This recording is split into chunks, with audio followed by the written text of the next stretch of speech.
सोच कर देखिए, हम सब स्वच्छ ऊर्जा की बात करते हैं, सोलर पावर को भविष्य मानते हैं।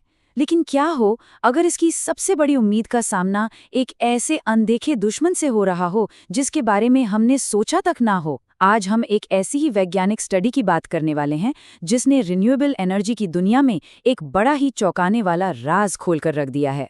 जरा सोचिए, बस 6 दिन, सिर्फ 6 दिनों के अंदर सोलर पावर का प्रोडक्शन 70% नीचे। आखिर ये हुआ कैसे? ये जो नंबर है ना, ये सिर्फ ध्यान नहीं खींचता बल्कि एक बहुत बड़ी खतरे की घंटी भी बजाता है। तो चलिए इस पहेली को सुलझाते हैं। तो इसकी वजह कोई तकनीकी खराबी या इंसानी गलती नहीं थी, बिल्कुल नहीं। असली मुजरिम तो प्रकृति की अपनी एक ताकत थी। एक बहुत बड़ा घूमता हुआ धूल का गुबार जो पूरे उत्तरी चीन पर एक काले साए की तरह छा गया। हाँ, यही है हमारी कहानी का असली विलन। और सुनिए, ये कोई ऐसी वैसी धूल भरी आंधी नहीं थी। ये पिछले 10 साल में आई सबसे शक्तिशाली धूल भरी घटना थी। जरा इसके स्केल को समझिए। 38 लाख वर्ग किलोमीटर, मतलब चीन का लगभग 40% हिस्सा इसकी चपेट में था। हवा में जो धूल थी वो नॉर्मल से 5 गुना तक ज्यादा थी। मतलब ये तो नेचर का एक जबरदस्त प्रदर्शन था। तो सवाल ये उठता है कि आखिर ये इतना बड़ा धूल का गुबार सोलर पैनल्स को अचानक बंद कैसे कर देता है? इसका जवाब आसान भाषा में कहें तो एक डबल अटैक में छिपा है। चलिए इस साइंटिफिक मिस्ट्री को डिकोड करते हैं। देखिए, धूल जो है ना, वो 2 तरीकों से अटैक करती है। पहला है डिमिंग इफेक्ट। इसको ऐसे समझिए जैसे हवा में एक बहुत बड़ा पर्दा लगा दिया गया हो।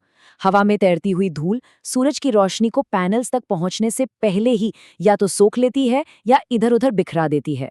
और दूसरा है सॉइलिंग इफेक्ट। ये तो बिल्कुल डायरेक्ट हमला है, यानी वो धूल जो सीधे पैनल्स पर आकर जम जाती है, एक मोटी सी परत बना लेती है और लाइट को ब्लॉक कर देती है। तो इन दोनों में से असली गुनहगार कौन था? हवा में तैरती हुई धूल या पैनल्स पर जमी हुई धूल? यकीन मानिए, जवाब काफी हैरान करने वाला है। इस पूरे इवेंट में टोटल पावर लॉस का 88%, हाँ 88% हिस्सा सिर्फ हवा में मौजूद धूल की वजह से था, यानी डिमिंग इफेक्ट। पैनल्स पर जमी धूल का रोल तो सिर्फ 12% था। इसका मतलब साफ है, असली दुश्मन तो ऊपर आसमान में था, नीचे जमीन पर नहीं। अच्छा, ये तो हो गई साइंस की बात। लेकिन इस प्राकृतिक घटना का असली दुनिया में, मतलब अर्थव्यवस्था पर क्या असर पड़ा? अब जरा इन नंबर्स पर गौर करते हैं। 70%। बस 6 दिन के अंदर जो सबसे ज्यादा प्रभावित इलाके थे, वहां सोलर पावर प्रोडक्शन में इतनी बड़ी गिरावट आई। ये सिर्फ एक नंबर नहीं है, ये एक वेकअप कॉल है कि हमारा एनर्जी सिस्टम कितना नाजुक हो सकता है। और जब इस नुकसान को पैसों में गिना गया तो फिगर और भी चौंकाने वाला था। 1.36 मिलियन अमेरिकी डॉलर। इतना बड़ा आर्थिक नुकसान सिर्फ 6 दिनों में। ये साफ साफ दिखाता है कि हमारा रिन्यूएबल एनर्जी ग्रिड इस तरह की प्राकृतिक आपदाओं के सामने कितना कमजोर पड़ सकता है। अब आते हैं इस स्टडी के सबसे दिलचस्प और शायद सबसे विरोधाभासी हिस्से पर। क्या होगा अगर ये कहा जाए कि हवा को साफ करने की हमारी कोशिशें अनजाने में इन्हीं धूल भरी आंधियों को और बुरा बना सकती हैं? इसको आसान शब्दों में समझिए। देखिए, जो मानव निर्मित प्रदूषक होते हैं जैसे सल्फर डाइऑक्साइड, वो हवा में धूल के कणों पर एक कोटिंग जैसा बना देते हैं।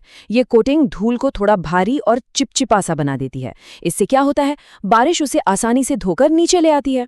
लेकिन जब हम हवा साफ करते हैं और इन प्रदूषकों को हटा देते हैं तो धूल के कण हल्के और सूखे रह जाते हैं। वो हवा में ज्यादा देर तक घूमते रहते हैं और इसका नतीजा थोड़ा अजीब है। साफ हवा धूल भरी आंधियों को और भी घना बना सकती है। और ये सिर्फ थ्योरी नहीं है, इसके पीछे डेटा है। देखिए, एक मॉडल में जब नॉर्मल प्रदूषण का स्तर था तो धूल की सघनता लगभग 1289 इकाई थी। लेकिन उसी मॉडल से जब सारा मानव निर्मित प्रदूषण हटा दिया गया तो धूल की सघनता बढ़कर 1452 इकाई हो गई। कैसी अजीब बात है ना? हवा साफ करने से धूल की समस्या और बढ़ गई। स्टडी के जो लेखक हैं वो भी इसको साफ साफ कहते हैं। उनका कहना है कि हमारे परिणाम दिखाते हैं कि जैसे जैसे हम वायु प्रदूषण को नियंत्रित करेंगे, पीवी क्षमता पर धूल का असर और भी बढ़ सकता है। ये एक बहुत बड़ा रिमाइंडर है कि पर्यावरण एक बहुत ही जटिल सिस्टम है जहां हर एक्शन का एक अनपेक्षित रिएक्शन हो सकता है। तो इस नई जानकारी का अब क्या किया जाए? सौर ऊर्जा के भविष्य के लिए इस नई चुनौती का क्या मतलब है? यहाँ से एक बहुत ज़रूरी सबक मिलता है। जैसे जैसे हम औद्योगिक प्रदूषण को कम करने में कामयाब हो रहे हैं, हमें प्राकृतिक खतरों से निपटने के लिए नई और बेहतर रणनीतियाँ बनानी पड़ेंगी। ये सिर्फ सोलर पैनल लगाकर सब ठीक होने की उम्मीद करने से आगे की बात है। एक मजबूत हरित ऊर्जा भविष्य के लिए हमें प्रकृति की इन जटिलताओं को समझना होगा और उसके हिसाब से खुद को ढालना होगा। और हम इसी सोच के साथ अपनी बात खत्म करते हैं।